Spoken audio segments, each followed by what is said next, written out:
আমরা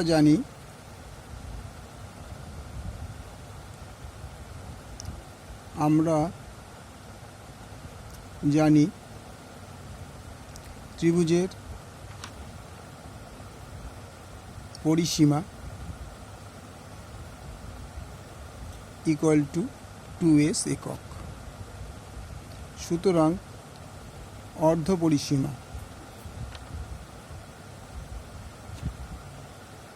equal to 2s by s, 2s by 2 s একক।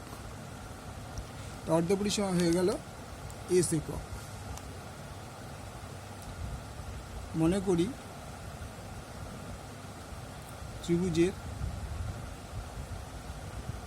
বাহুগুলির দৈর্ঘ্য, বাহুর দৈর্ঘ্য যথাক্রমে a একক, b একক এবং c একক। তাহলে এবার কি বলেছে? অর্ধ পরিসীমা থেকে প্রতিটি বাহুর অন্তর 8 সেন্টিমিটার। তার মানে সুতরাং s minus a equal to 8, s minus b equal to 7, s minus c equal to 5। cm cm cm। তাহলে ত্রিভুজটির ক্ষেত্রফল চেয়েছি। তাহলে আমরা কি করব? সব কটা যোগ করব বাহু।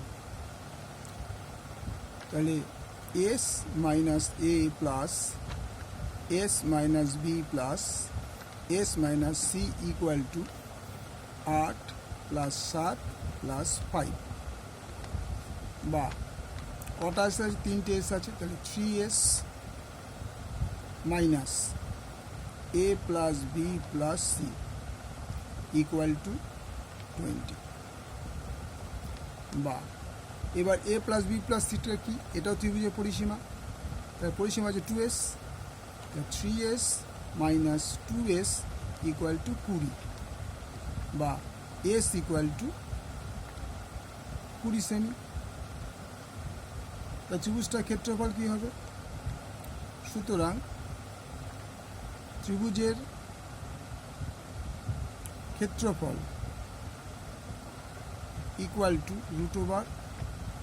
√s into s minus a, s minus b, s minus c বর্গ সেমি। তাহলে s আমি কত পেয়েছিলাম? 20। s মাইনাস a কত পেয়েছিলাম? 8। s মাইনাস b কত পেয়েছিলাম? 7। s মাইনাস c কত পেয়েছিলাম? 5। তাহলে কি দাঁড়ালো? 4 × 5 = 20, 4 × 2 = 8 ইন্টু 7 ইন্টু 5। খেয়াল করে দেখো, 4 মানে দুটো 4 মানে 4 স্কোয়ার। আচ্ছা, ইন্টু দুটো 5 মানে 5 স্কোয়ার, আর পরে হলো 2 and 7, 2 and 7। মানে কী দাঁড়ালো? স্কোয়ার দুটো বাইরে বেরিয়ে আসবে।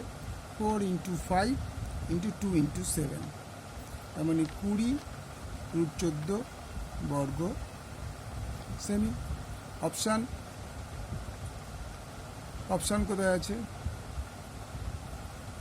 অপশান আছে 20 বর্গ সেমি। অ্যান্সার সি, 20√14 বর্গ সেমি। Okay, thank you.